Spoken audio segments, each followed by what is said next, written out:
It's called Why the Past 10 Years of American Life Have Been Uniquely Stupid. That almost understates how dismal the picture you paint is, I would say. That's almost too lighthearted for the piece itself. Let me quote a little. You use a Tower of Babel metaphor, I think reasonably enough. You write the story of Babel is the best metaphor I have found for what happened to America in the 2010s and for the fractured country we now inhabit. I should add, of course, in the story of Babel, people who previously spoke the same language no longer do by virtue of God's punishment for their hubris. Then you write, something went terribly wrong. Very suddenly, we are disoriented, unable to speak the same language or recognize the same truth. We are cut off from one another and from the past. You go on that Babel is, quote, a story about the fragmentation of everything. It's about the shattering of all that had seemed solid, the scattering of people who had been a community. It's a metaphor for what is happening not only between red and blue, but within the left and within the right, as well as within universities, companies, professional associations, museums, and even families. After Babel, you're getting pretty intense here. After Babel, nothing really means anything anymore, at least not in a way that is durable and on which people widely agree. And I read this and I thought, God, even I am not quite this pessimistic. So maybe I should write a piece, which I did in my newsletter, non-zero newsletter. And that led you to, which you generously circulated on Twitter. That led to an interaction on Twitter that led to this. Mm-hmm. So here we are. Here we are. And actually, you know what? I think we should also start by giving the readers the backstory to our relationship. Okay. So I'll do that. So I started graduate school in 1987 at the University of Pennsylvania. And this was the period when evolutionary psychology was kind of just beginning to get going again after sociobiology had been a contentious thing in the 70s. And among the people I read in graduate school, and then I guess it was 1994, The Moral Animal was The Moral Animal, yeah. Yeah, so that was during my postdoc at the University of Chicago. But that book was very influential on me as I was reading other evolutionary psychologists. And also, I'll say that book, both of your books, both that and Non-Zero, were influential on me when I wrote The Happiness Hypothesis, which was my first book, because as an academic, I wanted to write in a way that would be entertaining, that would be fun to read, and so I pulled down Richard Dawkins, Steve Pinker, one or two others, Alain de Botton, just a few writers that I admired. And I think something I got from you is you would often open your chapters with like a little trick. There'd be like a clever thing at the beginning. I'm going to take that as a compliment. Tell the story. No, it was. No, it totally was. I totally copied what you did. So I just want to thank you for writing The Moral Animal and for being a great writer who helped me to be a better writer of books for the popular audience, not academic books. Well, thank you. And thank you. I remember in The Happiness Hypothesis, I think it was, that you quoted a line of mine from The Moral Animal. Your mind is more like a lawyer. It's not interested in what the actual truth is. Its job is to defend, to find facts that seem to defend the case you want to make, or something like that. Right. So I quoted something. You had something like, the human being is an animal splendid in its array of, tools and weapons for deception, and pathetic in its ignorance, and So, it was, you can say that my article was a bit over the top, but. No, the truth is, I don't disagree that much with your article. I'm sad to say. I wish I could bring the world better news and say that I have a magic cure to the ills that you enumerate. I mean, part of my motivation for writing was actually, you did generously mention my book, Non-Zero, in your piece. As others have done, you used it as kind of iconic of, an optimistic worldview, a view that was optimistic about what information technology would do for us and its kind of unit of power. And I've always thought the book everyone took it as very optimistic. I've always thought it was less optimistic. It was meant as partly as a warning that we were going through perilous times, but things could work out well. And I also did emphasize the potential of information technology to fragment, to facilitate the formation of ever narrower tribes. But then I talked about how that could ultimately be reconciled with with unity, social coherence, and so on. So I was partly wanted to, it was frankly a book promotional opportunity for one thing. But anyway, But this is the perfect setup for what I think we should best talk about here, which is what I always remember from that book. What really shaped me is your repeated injunctions to step back and look at the big picture. Mm-hmm. That there's ups and downs, and World War II was an enormous down, and the Holocaust and the Cold War. But if you step back far enough, and you go back, and of course, if you go back to bacteria, and you look at the long trajectory of biological evolution towards higher cooperation, you see it in human evolution. So that the image of the general trend is up, but there are some setbacks. And I think we both fully agree that if you have a major change in communication technology, like the printing press or radio and TV, there are going to be growing pains and things could get ugly. But the question is this just another growing pain? Is it like TV, which of course did some bad things, but overall, didn't destroy democracy. And in fact, actually it helped spread democracy in some ways. So is it like TV, or is it a dip and a rise more like the printing press, which was much more disruptive and led to 100 years of war and a third of Germany killed. I mean, this could be a major one like the printing press, where we're not going to get through this in 10 or 20 years. It could be 50 or 100 years before we get through to some future democracy which is made better because of digital technology. I don't doubt that there is a future that is better because of digital technology. So that's the second option, that this is like the printing press. The third option is that this is not like the printing press. This is something that goes down so deep into the operating system of human relationships and cognition that we're not going to get out of it, that we're not going to be able to cooperate ever again. Now, I'm not saying that's what I'm predicting. I'm not predicting that. But I think that's a possibility. Mm-hmm. I think the most likely thing is that this is like the printing press, and 50 or 100 years from now, things will be a lot better. But in the next 10 years, they're not going to be. What do you think of those three options? Well, I'd say, first of all, there's a sense in which the printing press it's kind of the opposite of TV. What I'd compare TV to is the invention of writing. Okay. So a new technology comes along.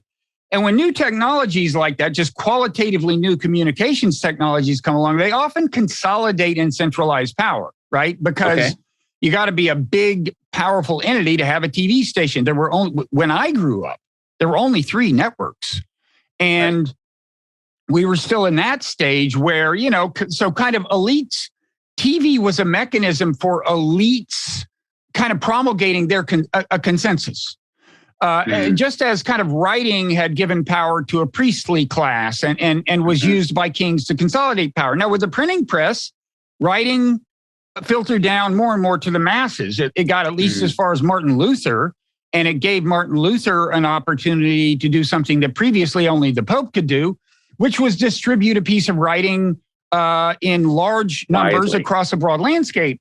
And so I would say, if you look at video alone, we're in the printing press phase of video. In other words, a technology previously monopolized by elites has decentralized power in a certain way by filtering down. But one difference between the two is just how fast things are happening, right? I mean, the printing press, it took so long to play out. I mean, it was key to the Reformation, but the Reformation didn't happen until like 70 years after the invention of the printing press. Mm-hmm. And I think, you and I have seen, first of all, I think we're seeing more thresholds appear more rapidly. I mean, I remember when the PC itself, without a modem, just a personal computer was a revolution.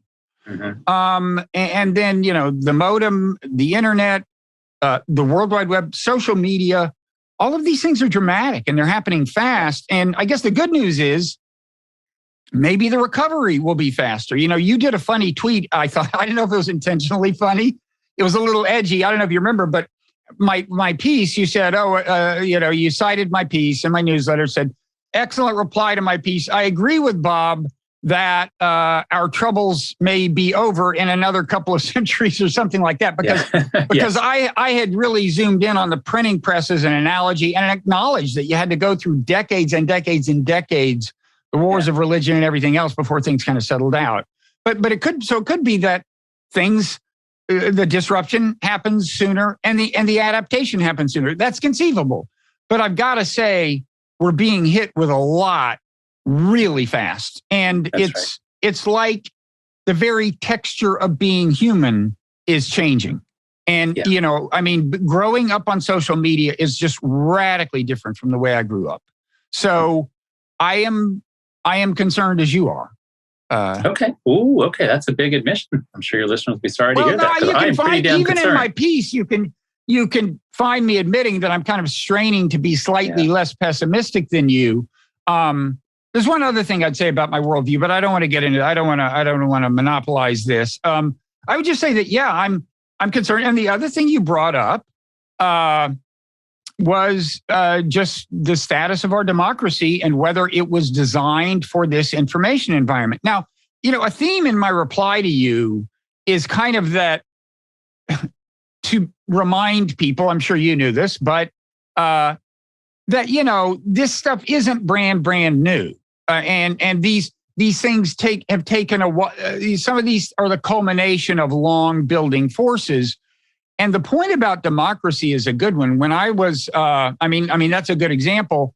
When I was at a magazine called The Sciences in the early 80s, I wrote a piece called Democracy's Impending Demise. And I made exactly the point that our democracy was designed in a particular technological era. And the idea was to insulate the deliberative process from the winds of public opinion.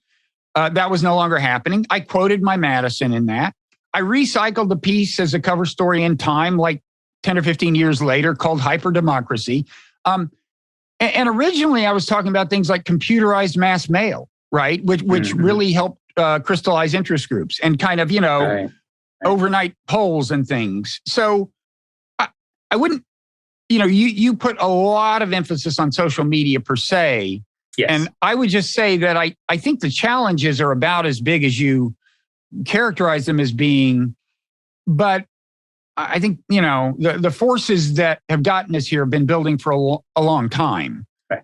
Okay. So I'd like to reply to that. And I'd like to agree in most ways, except for one really big way.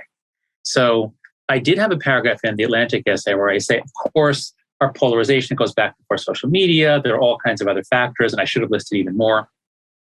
So in some ways, we've been here before. And of course, we were very polarized in the 1850s and 60s. And of course, 1968, around that period, there was a lot of violence, a lot more political violence than there is today. So in many ways, we've been here before. And in many ways, the roots of where we are go back well before.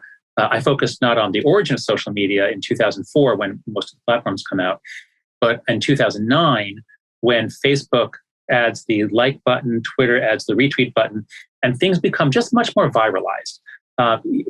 Before 2009, you could put up any crazy conspiracy you wanted, but it wasn't going to reach millions of people within 24 hours. There was no way to do that.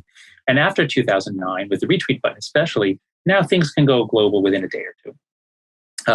So I would agree with you that in many ways we've been here before, but I think that there's something new. And this is where I urge people, don't just be a cognitive psychologist. Almost all of this discussion is about cognitive psychology. It's about information and information technologies. We're drowning in information. Maybe is it good information? Is it bad information? Everyone's focusing on the information. And I'm not that interested in the information. I'm a social psychologist. I'm interested in social interaction, social relationships. And even though, of course, our polarization, a lot of it is due to cable TV. Having three television networks was an historical anomaly, which was the age of mass media. We all had the same news, and that wasn't the case in the 18th and 19th century, and it will never again be the case for the rest of humanity, or at least the next 100 years. So if you focus just on information, you'd say, well, that was a temporary period, and now, of course, there are more information sources, but that's just like it was in the 18th and 19th centuries. No, what I want to say is, none of these older technologies made us afraid of the person sitting next to us. What changed in 2014, 2015 is that for the first time, professors became afraid of their own students. I shouldn't say first time. Of course, that's happened before in the Chinese Cultural Revolution. There are times when professors feared their students. A little of that in the late 60s in America, I would say. Yes, you're right. Okay. I mean, Thank you. You're right about that. I once met a guy who was a dean at Columbia, and a student walked in and shot him.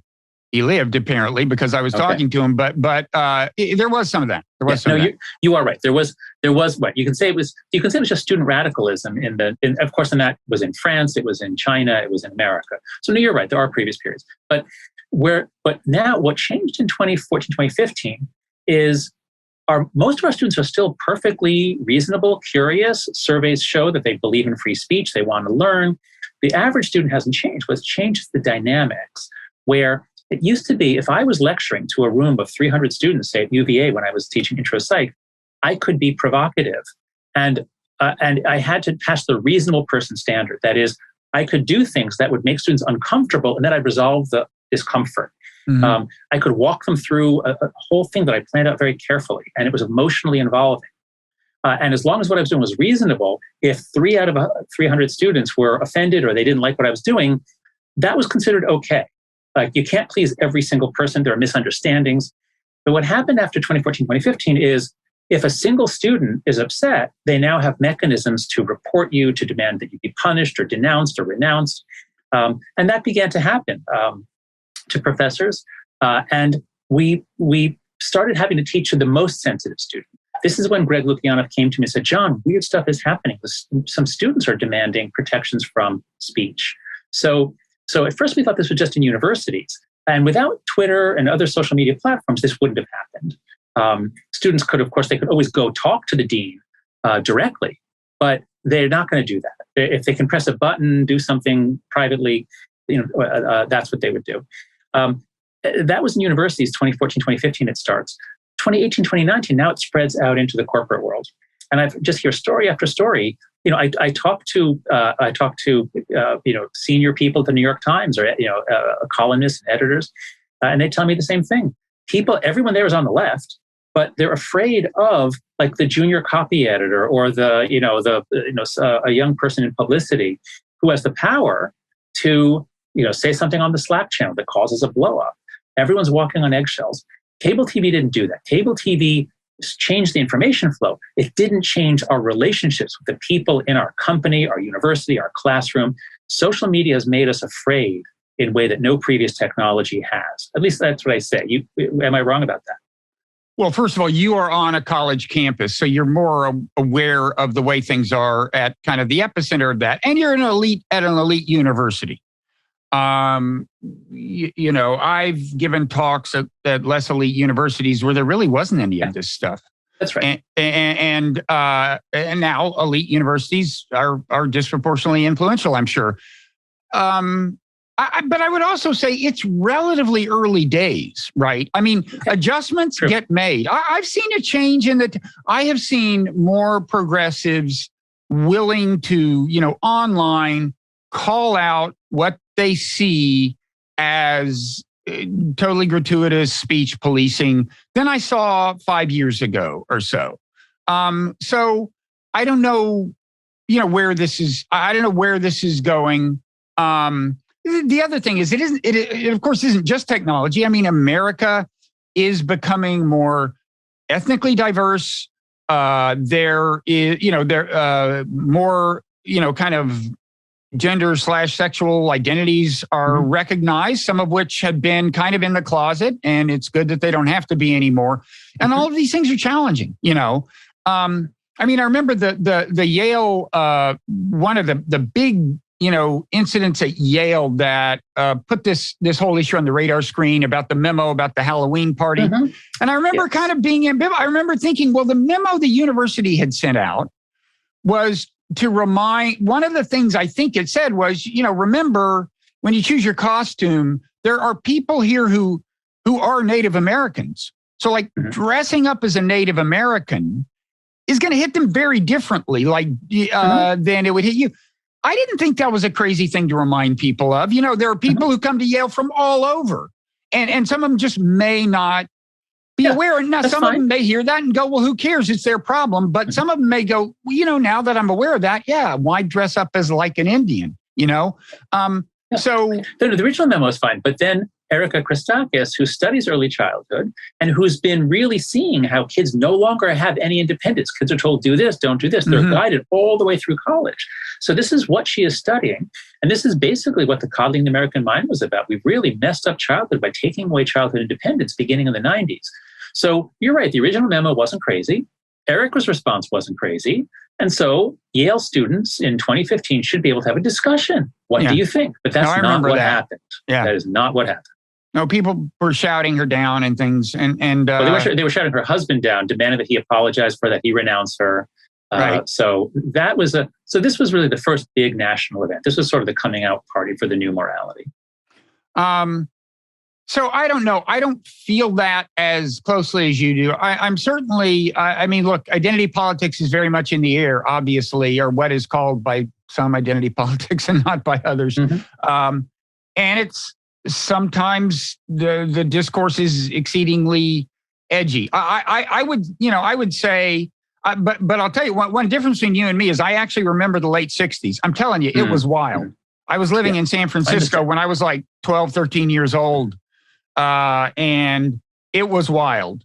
My father was an Army officer and he's like driving down the highway in an identifiably an Army vehicle. And, people drive alongside him and are cursing at him and flipping him off and stuff. That's not civil discourse. Yeah, that's right. But there was a war. There was an obviously unjust, or at least it seems so, a war going on that was drafting young men. There were new drugs and ideas in the mix. So I don't think the 60s was because of a new technology. I think it was because of an extraordinary time. That's kind of my point, though. This isn't all about technology, and the political roots of things can kind of come and go, but and we can make the adaptations and so on. But go ahead. Sorry. Okay, but let's think about this. Let's see. Okay, so there were enormous civil protests in the 1960s. About race issues, about civil rights, and about the war. Those were two giant issues where, at least from the vantage point of history, it looks like there were incredible injustices being done and young people rose up to oppose them. I've recently been playing with a sort of a thought experiment to put this in perspective. Let me try this out on you. So I was born in October of 1963, which is 2 months after Martin Luther King gave his I Have a Dream speech, which means that I was born 100 years and 2 months after the Emancipation Proclamation. And if we look at America and how much progress America made on racial justice from 1863 to 1963, the answer has got to be not very much, certainly not a century's worth of progress. Okay? And then now let's look at my lifetime. From 1963, let's go up to 2013, the next 50 years, when I turned 50 in 2013. How much progress did we make there? Well, on civil rights, women's rights, gay rights, animal rights, environmental consciousness, on any issue you could name that progressives should care about, that if any rights for any group, anybody you could name, it's the most extraordinary progress, I would guess, of any country in human history. A complete rights revolution. In November 2012, a lot of gay marriage bills passed. They had failed in 2008, but a lot of them passed in 2018.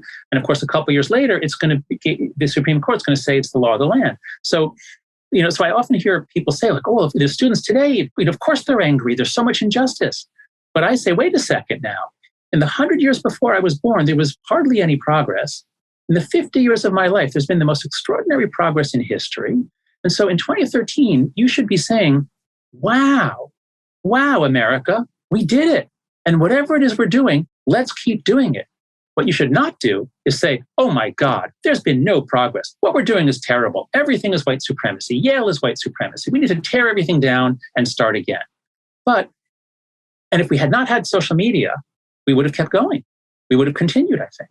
But because of social media, and here I'm drawing on Martin Gurry, who says, distributed networks are very good at tearing down, but they're not good at building. And social media, Twitter in particular, but also Slack and to a lesser extent Facebook and other platforms, they're very good at critiquing. Everyone's a critic. Everyone complains. They're very good at tearing down, but they're not very good at building. And I would ask, people who say, well, of course the students are right to be protesting. I would ask them, in 2013, which is the group that was being marginalized? What group was not welcome on campus? Who was excluded and a victim of extraordinary prejudice in 2013? you can't point back to 1950 and say, see, America is terrible and we need to burn everything down. Tell me who was excluded in 2013 but I think, that we couldn't bring in. I think part of this, though, I think part of the impetus for this grows out of frustration, implicitly at least, that the revolution has not translated more into material equality. And in terms of income levels, wealth levels, living conditions, and so on. Now, you and I may think, I think, look, my own political preference is for as a progressive, this is the way I think of myself, is for fundamentally a class-based politics. Okay. Yeah, I agree with that. Like come up with material benefits for low-income people.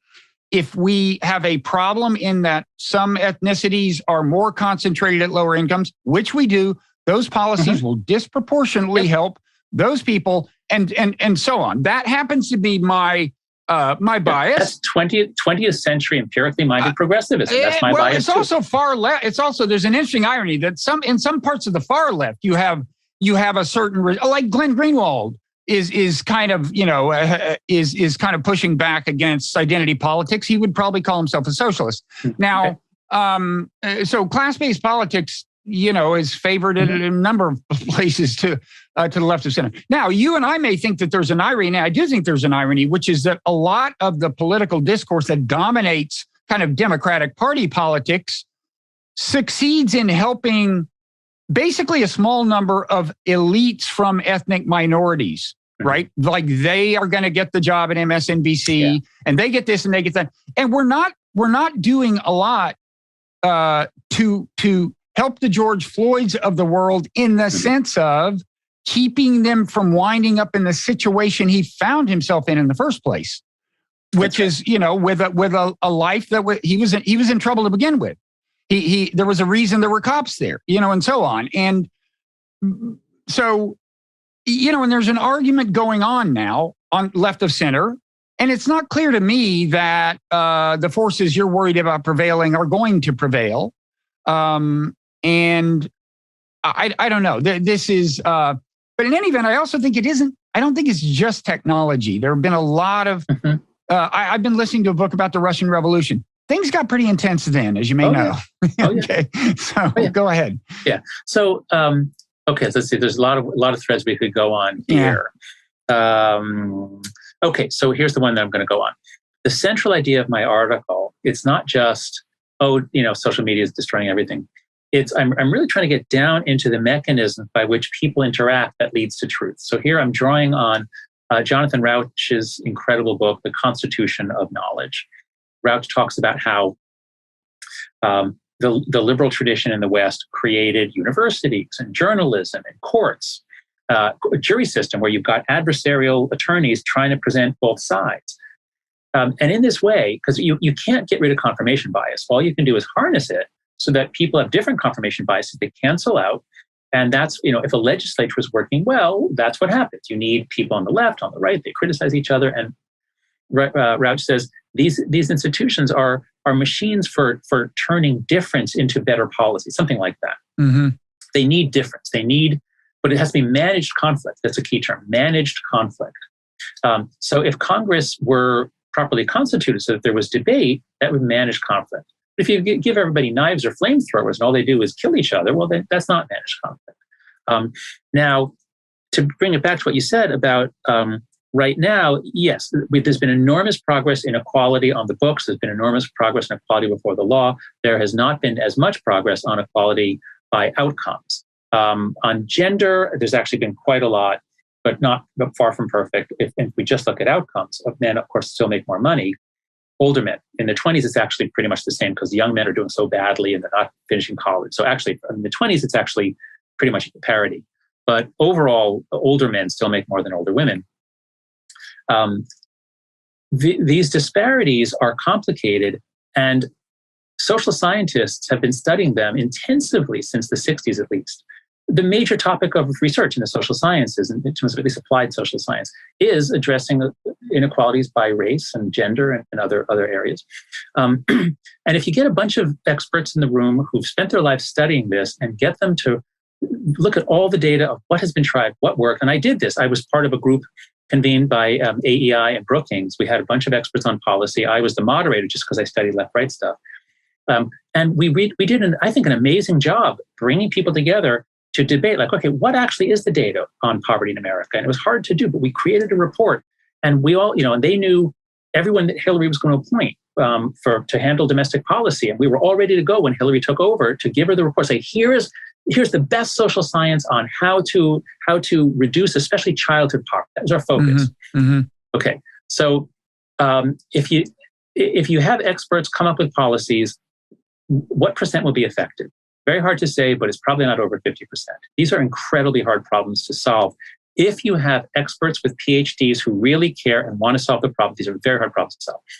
If you don't have that, if instead you have young people demanding change, protesting this, demanding a policy that has been shown to backfire, and putting pressure on schools and companies to implement these policies that have been shown to backfire, I think that's even less likely to help. Mm.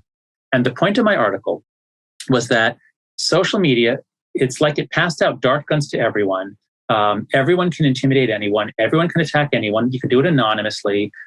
Some people get paid by the dart. That is, some people, the more they, attack people publicly, the more praise they get, the more followers they get. So you don't get the sort of the John Stuart Mill or the Jonathan Rauch dynamic of managed conflict. That kind of ended around 2014, 2015.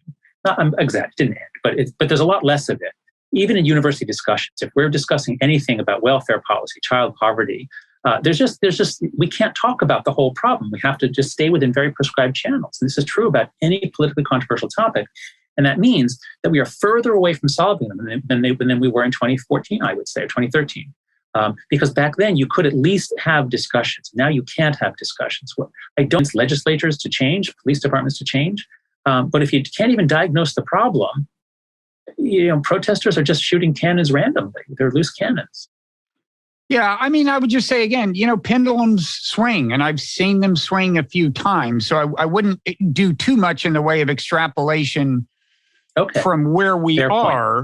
Point. And one reason in my piece about your piece, I went back and looked at Martin Luther, and I unearthed some things that weren't in my book. I mean, I talked about the printing press in the book Non-Zero, but in the Non-Zero newsletter, I went back and looked at a biography of Martin Luther and really found him using all the social media tricks. You push people's emotional button.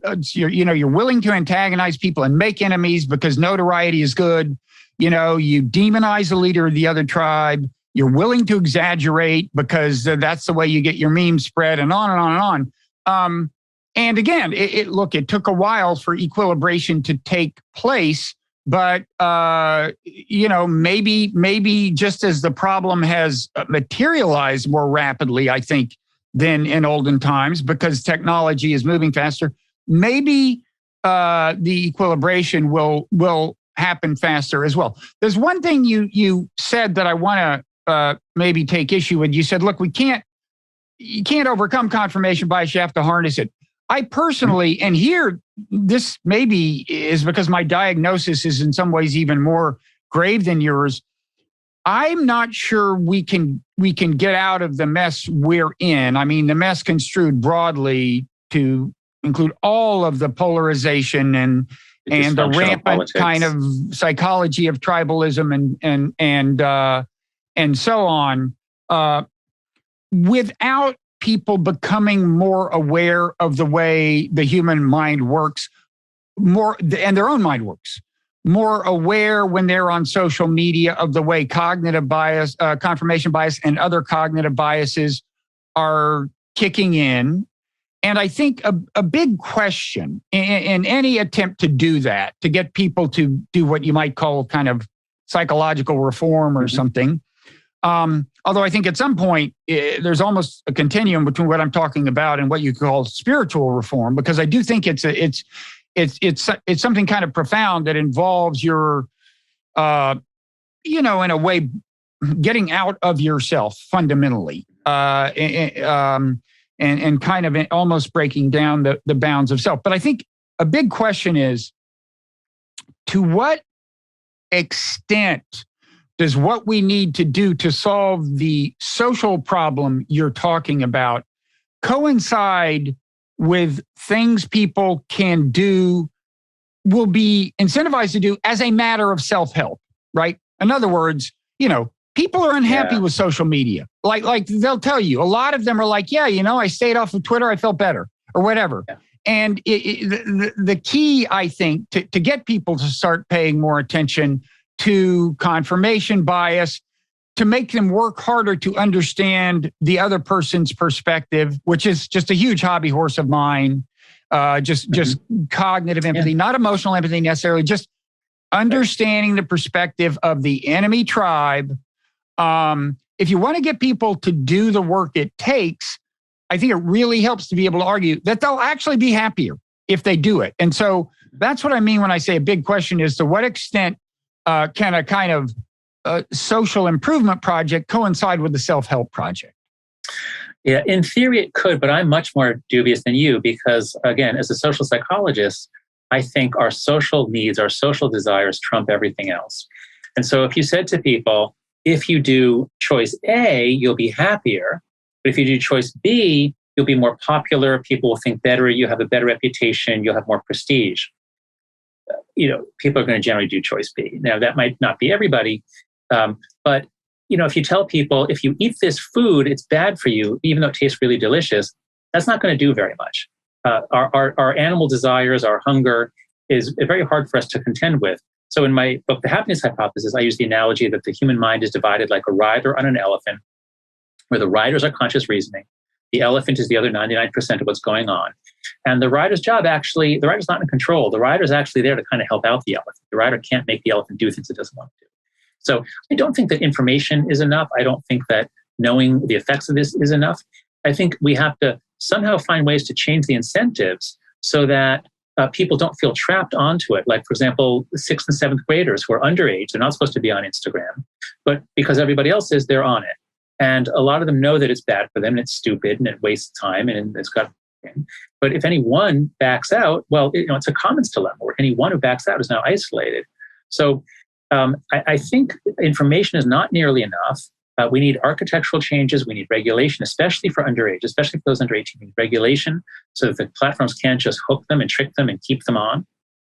But on the other hand, for us to have those reforms, for us to have a society-wide movement, as we did against drunk driving, as we've done against junk food, as we've done against a bunch of things, we can make progress. We do need scientifically backed information that's reliable. And then over time, it kind of seeps into policy and to people's consciousness. So there, if I can put in a plug, for a program that I co-developed called Open Mind. If listeners go to openmindplatform.org, Caroline Mell and I created this originally within Heterodox Academy as a project to sort of teach basic moral psychology and then teach basically what you just said, cognitive empathy. If you want to actually persuade people or get along with them, try looking at it from their point of view. And here's why that's hard to do. And here's why liberals and conservatives disagree. So I guess I do agree with you that this is necessary, but I think it's far from sufficient because social forces are more powerful. But yes, I do think that social skills and the ability to live and work in a politically and morally diverse environment is going to be one of the superpowers of the 21st century. Unfortunately, I think, us older people don't have it so well, although younger people have it even less. They've been raised in an environment where they're able to say, like, nope, Trump, for example. Mm-hmm. I certainly agree. Nothing is sufficient. We need to work all the angles, including regulation where, that's makes sense, doesn't infringe on the First Amendment and so on. But I don't agree that like I like the rider and the elephant metaphor, but I don't agree that like the degree of our consciousness of the kind of internal and subtle workings of our mind is like fixed, is like set in stone. You can become more aware. I mean, I'm a big advocate of mindfulness meditation. And, if you've gone on like a serious, 1 week silent meditation retreat, you probably know what I mean when I say you can become exquisitely aware of how subtly emotions influence and shape thoughts and how without realizing it, how emotionally reactive you are to ideas, to people, and how those in turn shape your thoughts. So I think self-awareness is more self-awareness is just in principle possible. Now, as for incentivizing people to do that, mindfulness meditation is actually a good idea because it has a kind of therapeutic value. There is a self-help angle. But on a somewhat separate level, I would also just say that, norms change.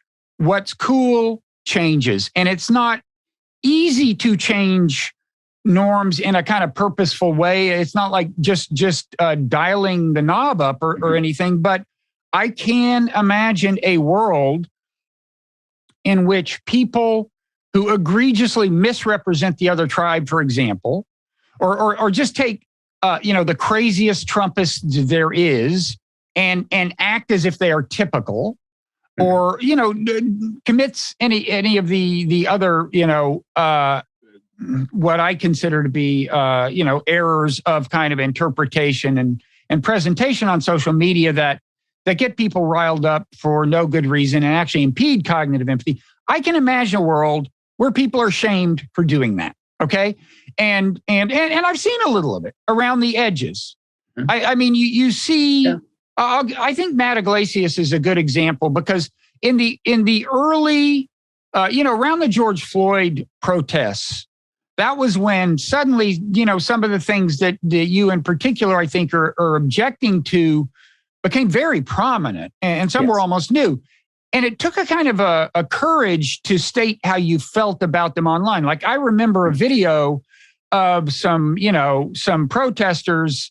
There were outdoor diners. You probably remember this. It was in Washington, and they walked up and basically demanded that they raise their hands to signify their support for this supposedly progressive cause. Whereas I just consider that so abhorrent. The idea of coercing anyone into signifying. That's right. It was an illiberal. That's right. It had illiberal elements. It was at first, people. I think I just want to say I think there's a set of people who qualify as progressives who are more willing to condemn stuff like that than they were a few years ago. I think things can change, and that needs to change. Our norms need to change. What qualifies as cool on social media needs to change. Okay, so I agree with all of what you just said. I'll just qualify a couple of things. First, on yes, mindfulness works because it is training the elephant. Mindfulness meditation, you can't really get the benefits from it in a day or a week, but yes, over time you develop mental habits. Meditation has an effect. You become a better meditator. You become more disciplined at it. So there are techniques, and it's quite amazing the way that many cultures have developed techniques of daily practice, daily training that retrain the elephant over time. Stoic practices, I think, are also very powerful. So in the happiness hypothesis, I found that the Stoics and the Buddhists were the two most concentrated areas of wisdom, of psychological wisdom. And I love them both. As for norms changing, I do agree there is some, there are pendulums, and I think there was so much passion in the wake of George Floyd, and this was also COVID. This was also Donald Trump being his Trumpiest, jerkiest, most aggressive, nasty self. So 2020 was an extreme year, like 1968, and in some ways, yes, there is some movement back. Just for example, I've heard from I've heard several people tell me that the New York Times the leadership has actually really pulled back from some of the things that it did. I think they regret some of the things that they did. And they recognize that they've damaged their credibility. They need to stand up for for the journalistic profession and journalistic integrity. So they are pushing back. They actually came out. They had a whole editorial essay on the importance of free speech, which of course they got slaughtered for online because whatever. But they did actually make an argument in favor of free speech, and so that was very brave of them in this day and age, I suppose. So yes, there is some restoration, some movement back away from the peak passions of 2020. Now, I think a lot of us were hoping that when Donald Trump left, things would go back to some semblance of normal. I did not expect that because I masked things and COVID masked things. But in a lot of ways, the trends we're seeing were happening before Trump. It made Trump possible. Trump was a complete jerk, and the way he behaved, the things he said, these would have been disqualifying 10 years earlier. Now, as for your hope that sometime, like totally misrepresenting your enemies is going to become somehow not cool, or some of these outrageous techniques is going to be a source of shame. If there was a shared framework, if there was a sense of how we do things, if there was a shared culture, that could happen. But my argument is in the post-Babel world, there is no shared culture and there will not be a shared culture for the rest of our lives. I can't say what's going to happen in 200 years, but I will predict that in 20 or 30 years, there will not be a shared culture, a common sense, a common understanding. If we're attacked, if there's a terrorist attack, if something happens, I don't think there will be a common understanding of what has happened to us. I think it's Babel from here on in, at least for the next several decades. What do you think about that? Well, first of all, I don't think I finished. I threw Matt Iglesias' name out there. The point was just that he's somebody who I think qualifies as left of center, who is willing to condemn some of what he considers the excess. And he's an influential figure, and this is the way norms change. But to your point, well, as for the Trump years, there's an analytical point I signaled early on, said I'd get back to, and this is probably the opportunity because it very much speaks to the Trump phenomenon. The point was that, information technologies are naturally fragmenting. Evolutions of information technology can be naturally fragmenting if they lower the cost of communication and they're powerful, they can just make it practical for smaller tribes to form. Yes. Very small hobby groups, interest groups can form. But that doesn't necessarily signal infinite fragmentation, because those things can form across very long distances. So you can get a kind of long distance coherence. Yeah. Like the buffalo shooter. The world of young men who kill foreigners, that they all share. They're part of a community. Yeah. Right. And that's bad because they're violent, they're violent people with an abhorrent ideology. But it can happen. Let me preface this by saying, you said, I'm not sure culture will ever be unified again. How many times has it been? You happen to have grown up right when broadcast TV hit. You go back 30, 40, 50 years earlier, there was less unity of American culture. Mm-hmm. And being in the working class was radically different from being in the upper class in terms of what you read, what you saw. So it's not like this is the human norm, post-industrialization, to have a unified culture. We had one for a while. I agree it's never going to be quite like that again. The question is, can society be stable and have the fundamental features we would like in terms of justice and some degree of equality? And I suspect that the answer is no.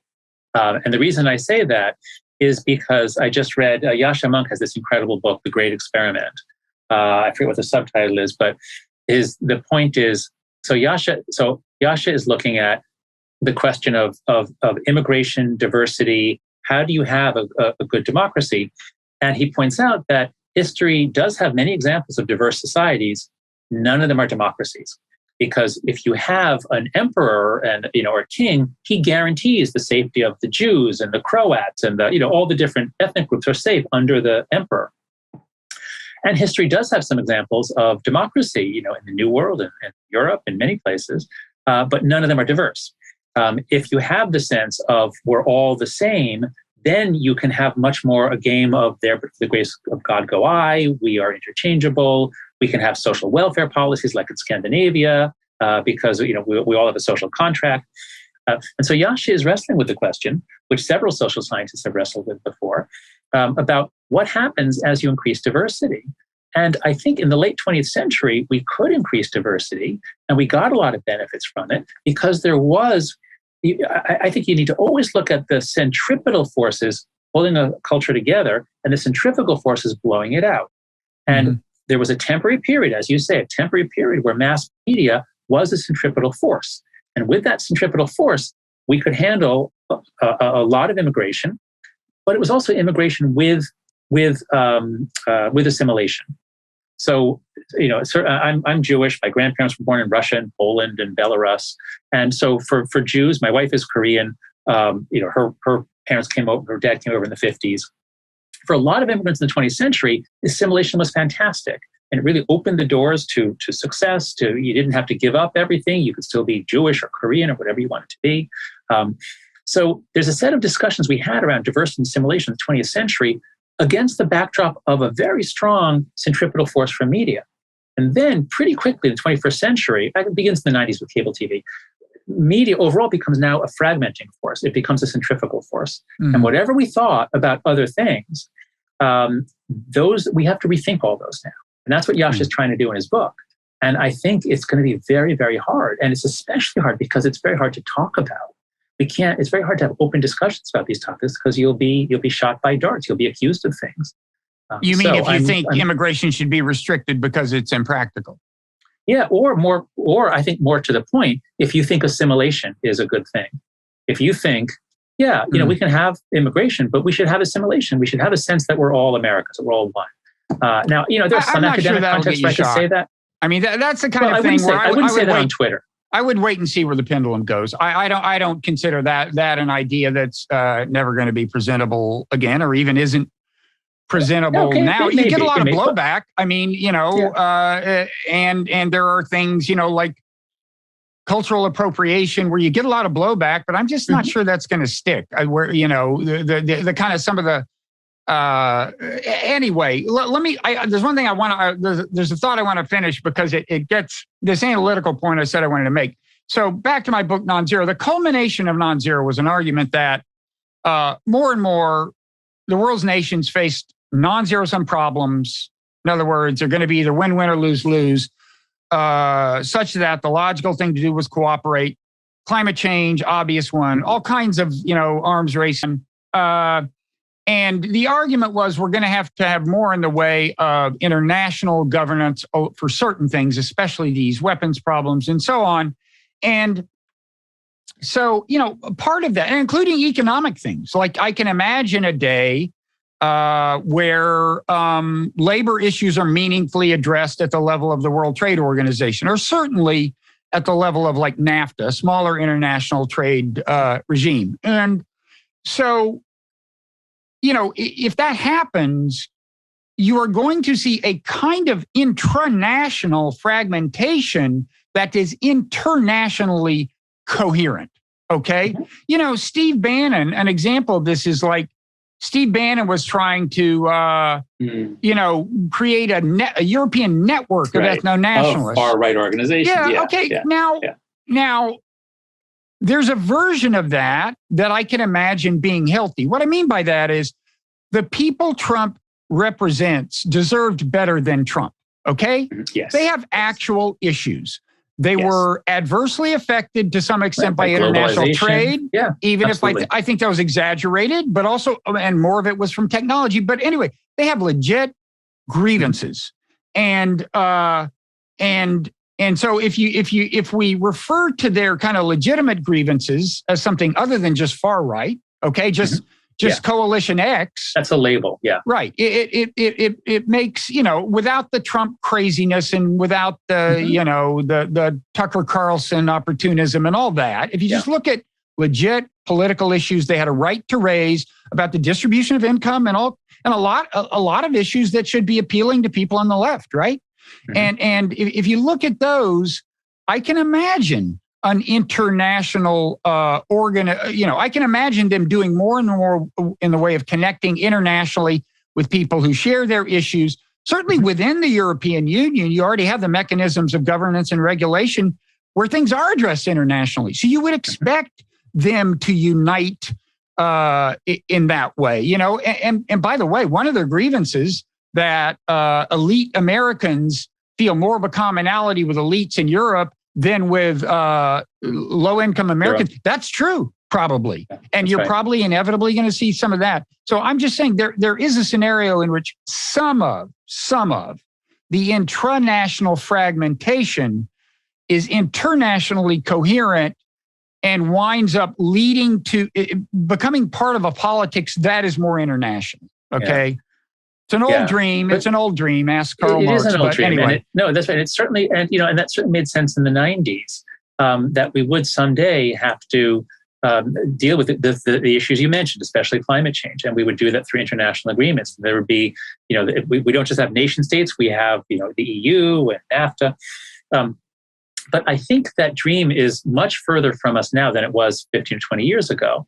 And one of the reasons is because that you have to have some level of leadership, the ability to act as a nation, the ability of elites or leaders to lead their nation and speak for their nation. But now I don't think that's possible anymore because, for example, I don't know all the details, but of course, when Macron tried to raise fuel prices or whatever you want to do, if the elites in the country say we need to do this thing about whether it be about changing taxes or whether it be about something about climate change or energy, you're now going to have, because of the fragmentation and the polarization, you're going to have part of the country rioting over that. It's going to be very hard for a leader of any country to make that, to lead its country, to make a deal that in any way puts sacrifice in any group, because we can't play a game anymore of, okay, you got harmed by this thing, but we'll pay you back in this way. Of course, that's what Bill Clinton wanted to do with NAFTA, and it didn't really work. And that was the reality. In the 21st century, in the post-Babel era, there's no trust, there's no possibility of having, say, working class whites trust a Democratic president on anything. That's just not going to happen again in many decades. So I don't think we're, the level of paranoia, the level of animosity, the fragmentation is such that, it's as though we tried to build these bigger and bigger towers only to discover that the mortar holding the bricks together is now expired. There's no more mortar. We can't build tall towers anymore. So that's the darkest thing. That international cooperation may have been the dream of the 90s and the early 2000s, but its time might be over. And it's terrifying to say that because that is now sounding kind of like a Trumpian worldview where it's just America first, America first. I don't want to live in that world, but I fear that social media might force us to live in it. Actually, ironically, Trump did some fiddling with NAFTA that made some of the labor protection, the wage protection provisions stronger. And got buy-in from a left-wing Mexican government.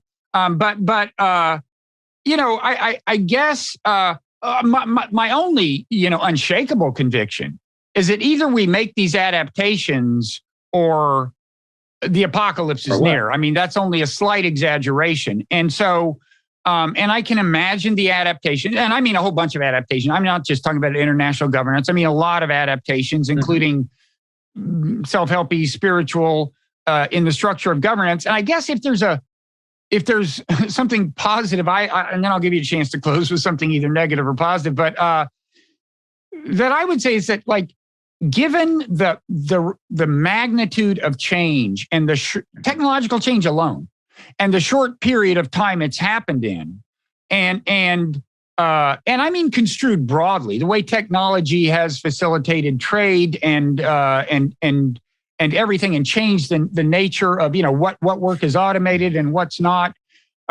Everything from social media to virtual reality.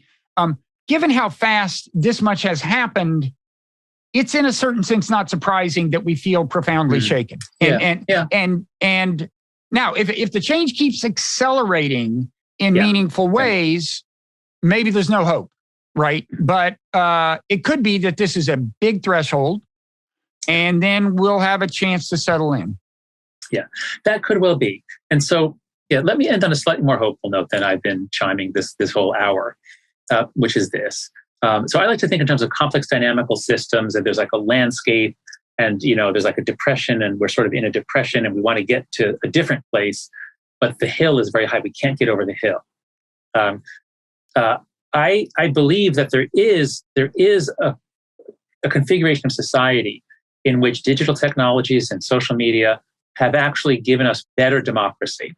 I heard a podcast on the humane technology, Your Undivided Attention, with somebody in Taiwan. Apparently, Taiwan has really found ways to use the technology to have better democracy. So we are in one spot.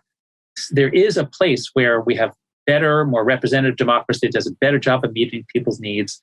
And I don't know how high the hill is that we have to cross to get there. I don't know whether it's possible to get there. I suspect that, I believe that it is. I suspect it is, but that it might not be possible. What I say, I'm very dark here, but what I'm saying is, if we keep going, if the trends that we are currently on, if they keep going, then our country will fall apart. It's not possible to have a democracy with very weak institutions and very low trust and a lot of violence. So if we don't make big changes, then I think the sort of the political or social apocalypse is coming. But I think that we might make big changes. And in my Atlantic article, I pointed out 3 buckets or categories, 3 things that we can do these, actually will be in much better shape. And they are harden democratic institutions so that they can survive even more polarization and political violence and disruption. The second is reform social media so that it's less toxic to democratic and epistemic institutions. That includes identity authentication. You can still post with a pseudonym, but you have to at least show that you're a person old enough to use the platform, things like that. Changes to the architecture so it's not so hyperviral. And then the third big bucket of reforms is we have to prepare the next generation for citizenship in a democracy. And we've been doing exactly the opposite. We've been raising kids, preventing them from having conflicts, preventing them from having the experiences that let them grow. We're making our kids fragile and depressed. So however bad things are now, they're going to get worse as Gen Z becomes the primary generation running our politics. But if we can change that, if we can give childhood back to kids, have more free play, train them in skills of democratic participation. So I just like to call listeners' attention to a project, letgrow.org, which I started with Lenore Skenazy, who wrote Free Range Kids. There's a lot we can do to reverse the mental health crisis. openmindplatform.org, a lot we can do to train the next generation how to have these skills. So there are a lot of things that we can do. And then those are the 3 buckets. But then finally, there's something I didn't really mention in my article. I wish I had. I wish I'd ended by saying that, even though I talked about structural reforms as the things we need to do, there's a lot we can do as individuals. And you can point to some of it. I mean, people can, you're going to get some blowback, but stand up for principles, stand up for other people, be moderate, understand the other side. So in our personal behavior, we can model the kind of citizenship that can be productive in this crazy, risky, fast-moving democratic society that we now have. So there's a lot that we can do as individuals. I didn't talk about that in the article. I wish I had. And then finally, I'm going to end with the greatest line that I found that I wish I'd worked in. There's a line from Joseph Campbell, the great mythologist, the man who studied myth in the late 20th century. And after studying, the hero's journey, he studied, heroic myths from all around the world. And he gives us what I think is really a guide for how to live in this crazy era. I read about all this dark stuff, but I'm not actually depressed. I feel like I'm very engaged, even though I think cognitively, oh my God, we're in big trouble here. And what I want to do, what I want to aim for is what Joseph Campbell says. He's got this line. He says, the lesson from mythology, the lesson from ancient cultures, the lesson from the heroes' stories is this, quote, participate joyfully in the sorrows of the world. We cannot cure the world of sorrows, but we can choose to live in joy. The warrior's approach is to say yes to life, yea to it all, end quote. So that's my aspiration now, and I hope that'll be of some comfort after this relatively dark conversation between the two of us. And my advice is buy low, sell high. So I wish I had done that. I keep getting it reversed. No, that's good advice from Joseph Campbell. I'll subscribe to that. So thank you, John. Everybody should check out your Atlantic piece. And what's your Twitter handle? Is it John Haidt at John Haidt? HAIDT. Yeah, JONHAIDT. Yeah. Oh, and just one final plug, if I may. If anybody here is a professor or an administrator at university, please come join Heterodox Academy. Go to heterodoxacademy.org. We are all about that John Stuart Mill process of bringing viewpoint diversity, managed conflict into universities where it belongs and where we need it. But if you're Orthodox, don't. Heterodox, right? You do. You That's said right. Any professor. You don't mean any professor. Yes, we do. You mean heterodox professors? No, we're happy to have Orthodox professors. They would bring some viewpoint diversity. Heterodox. We don't want to all be heterodox. I see. Okay. So you're pro-diversity. Good. All right. Well, thanks, John. Let's. There's plenty left to talk about, so maybe we'll do this another time. But thanks for covering so much ground. My pleasure. Thank you so much.